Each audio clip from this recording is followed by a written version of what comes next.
What's going on, everyone? Curious Wanderer here. I don't normally make videos like this, so I'll try to be as clear as possible and as to the point as possible, but I may ramble and I may be all over the place. First, I want to give an update for those who may have been watching my playthrough of the first Ryza game, what's been going on there. I do have a part 4 recorded, I just haven't gotten around to uploading it yet.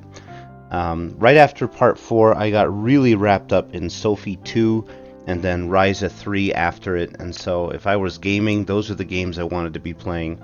I've beaten both now, and so I'm probably going to get back to playing the first Ryza game pretty soon here. Excuse me.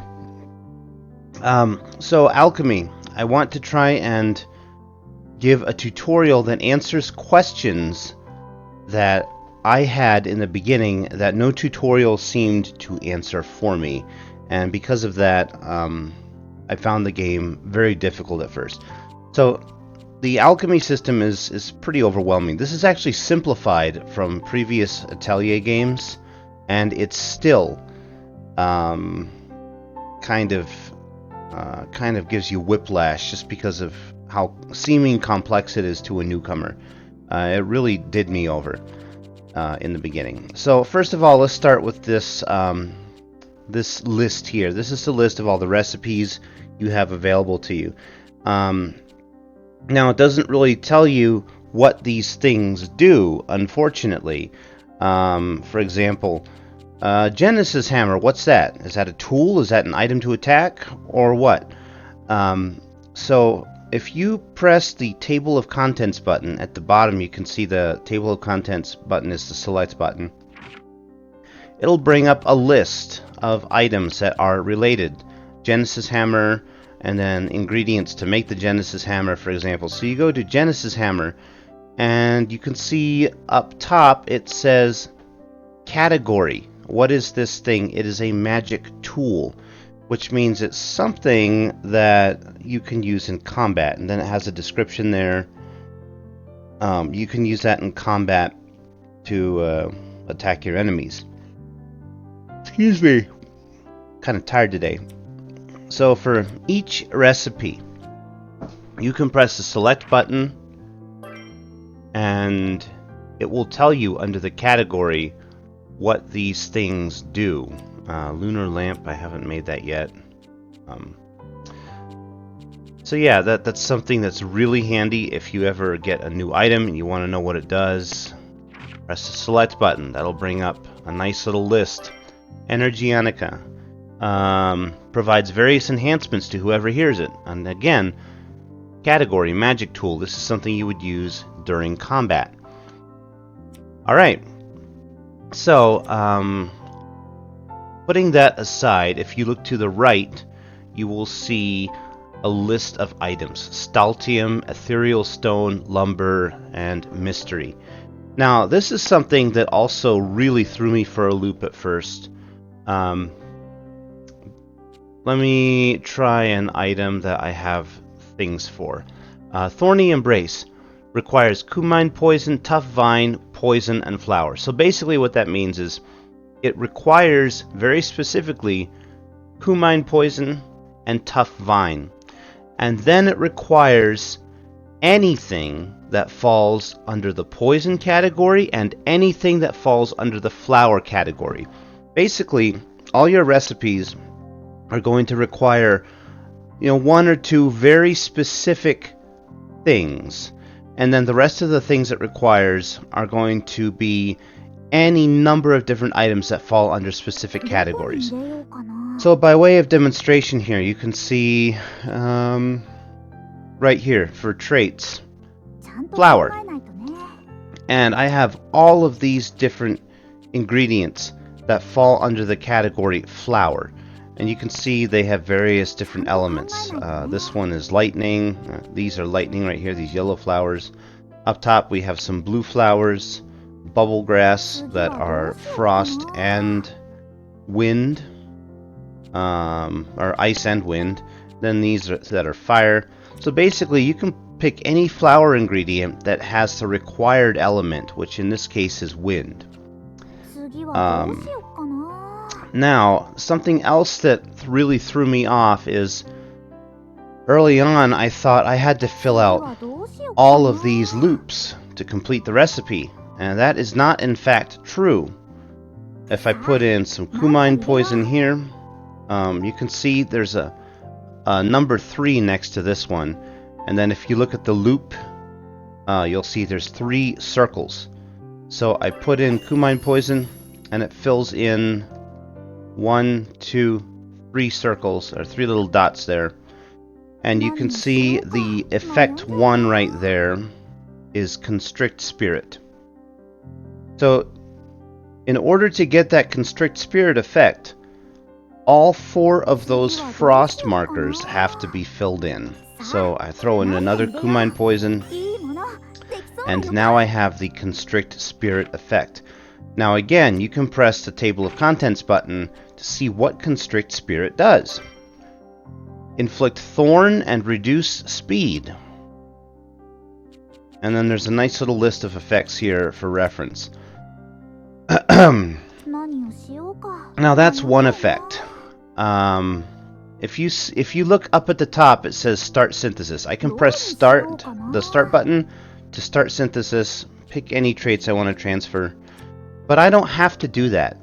Let's say I want this to be an even higher quality. I can put stuff in here to increase the quality. Let's say I want to, add another effect, Constrict Freedom, which is basically a higher level of Constrict Spirit. You can see that's a 3-star and that's a 4-star. So each effect is going to have different levels. This is effect 1. This is effect 1 as well, but it's a higher level of effect 1. Then you can see here there's effect number 2, Inflict Slow. Once again, I press the Table of Contents button and it'll tell me what all of these do. Inflict Slow, pretty self-explanatory. Inflict Slow, and then once again, Inflict Slow S, Inflict Slow M, Inflict Slow L, so small, medium, large. And then there's another effect up here, Ice Vulnerability. What'll that do? That'll make your target vulnerable to ice, reduce ice resistance. So I can synthesize now, and I can add a trait, but what's that down there? Under the trait list, you see Destructive has a padlock icon next to it. That means the trait is there, but it's not active. And that is because I have not filled out the traits material loop right here. So if I add some more stuff here, I'll just keep filling this out until I can get here. Let's see. So here's another thing. I need something for this loop that is fire. But you see all these ingredients are just kind of randomized. So what you can do here is hit, if you look on the bottom right, you'll see Y for submenu. On a PlayStation controller, it would be a triangle button. So press Y for submenu, and you have various different options. So you can sort by, you can filter by item, and this can be, you know, any of the items that are in the category there. Excuse me. Category, effect. This is super helpful for if you want to narrow it down to ingredients that have particular effects. Trait. Let's say I want to see all the flowers in there that have quality plus trait. Well, I've only got one right now. It's that Serenity flower. I'm going to go ahead and take off this filter. Reset. Settings complete. So I need something that's fire. You can do sort and then sort by fire like this. And now it shows you first thing all of your ingredients that are fire. So I get this filled out, and let's see, there's another trait bubble down here, another trait material loop. So I'm going to throw in some tough vine right here, and then these are fire and wind, so I can use these. Now if we go back, we can see destructive. I can assign destructive, critical, and rather devastating. And you see all of those traits in the list now have no padlock on them because those traits are active. So adding traits is a really powerful aspect of alchemy and can significantly enhance your items, your weapons, your armor. And traits will appear randomly on the items that you gather. For example, this Kumine poison, you can see on the bottom left there, defense and speed charge, and then destructive plus level 3. Defense and speed charge is grayed out because it doesn't apply to what I'm making here, which is the Thorny Embrace, I think it was called. If I go over here, you can see this one has Cursed Strength and Healing plus level 1. Again, grayed out because this is a bomb item and it's not going to work. Go over here, we have Enhanced Finisher level 3. So you can scroll through here and you go through all of these items and they have all these different random traits. And depending on what kind of item you're making, these traits may or may not apply to that item. If they do not apply to that item, they'll be grayed out. So I think that covers most of what I wanted to talk about. What else? Quantity down below, you can see choose quantity 10 times. That goes up as you level up, and as your alchemy level goes up, you'll be able to add more items. You know, it gives you more chances to put in items. Now here's the thing, you only get 10 times for any given item, which is often not enough to fill out all of the material loops. So once you create an item, you can go into item rebuild. For example, this bomb here. I can rebuild this further to make it more powerful.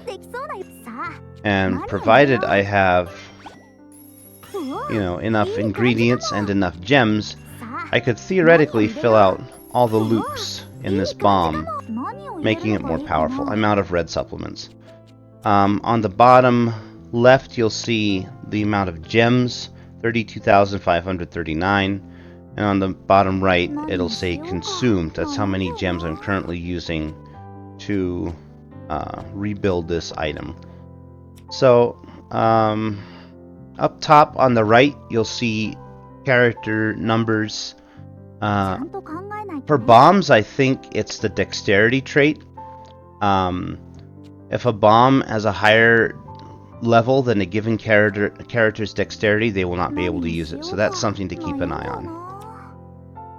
So, yeah, item rebuild is another way you can get more powerful items. Once you've crafted them, you can go into item rebuild and build them up further, which requires gems.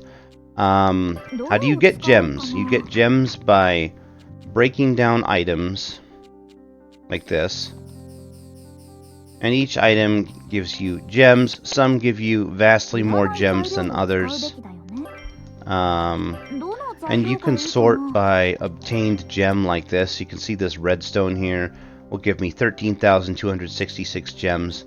There are ways to gem farm. I'm not sure how that works in this game. I'm not going to get into that here, but there are ways you can get like millions of gems. So something else I wanted to touch on is the recipe morph. And let's pick a recipe. So you can see this compass, there's a red paper next to it. That means there's a recipe morph available, but I don't have the items I need to do that recipe morph. Recipe morph is how you unlock new recipes. If you have what you need to do the recipe morph, it'll be a regular colored piece of paper like that. Let's pick one. Amberlight. So, in this case, on the bottom left, you see recipe list changed. So this is the recipe for amberlite. Now, if I go up here and I use spironite, I will unlock the recipe for emerald glass. If I go here and use beast scales, I will unlock the recipe for quartz necklace. You can see it says change to quartz necklace right there. We're going to go ahead and try to unlock this recipe. I did tinker with this ahead of time, so I'm pretty sure I can do this. Basically, you follow the loops from one to the next.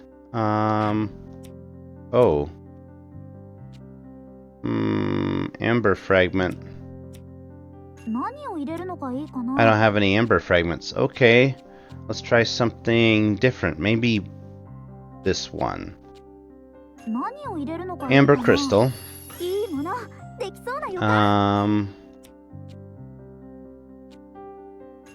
What was the one that I unlocked earlier? I had one all set. Let's try this one. Let's see if we can unlock the exorcism brooch. So we throw in a holy arbor branch. And then you can see here, this says elixir. So all of these ingredients fall under the category elixir. And you just have to choose one that has the corresponding element. So I got the soul flower here. That works fine. And now we go to this here. We're going to add a holy stone fragment, and this changes to exorcism brooch. And there's the recipe morph. Now at this point, it'll say execute synthesis, yes or no. It's a good idea to press no if this is an item that you want, because you can go through here and fill out as many of these material loops as possible until it cuts you off after 14 times. You can see there's quantity 14 down at the bottom. And the reason that's a good idea to fill out all of these material loops is because that means when you go into item rebuild, you will have to spend far fewer gems to build that item up to the maximum level. And if you want to see what this new item does, you can hover over the effect. This one enhances skills, HP. This will increase your HP if it's completely filled out. This one adds plus 20 to your attack. So there's a whole lot of stuff that you can use as you go through this game to make your life easier. One thing I will say is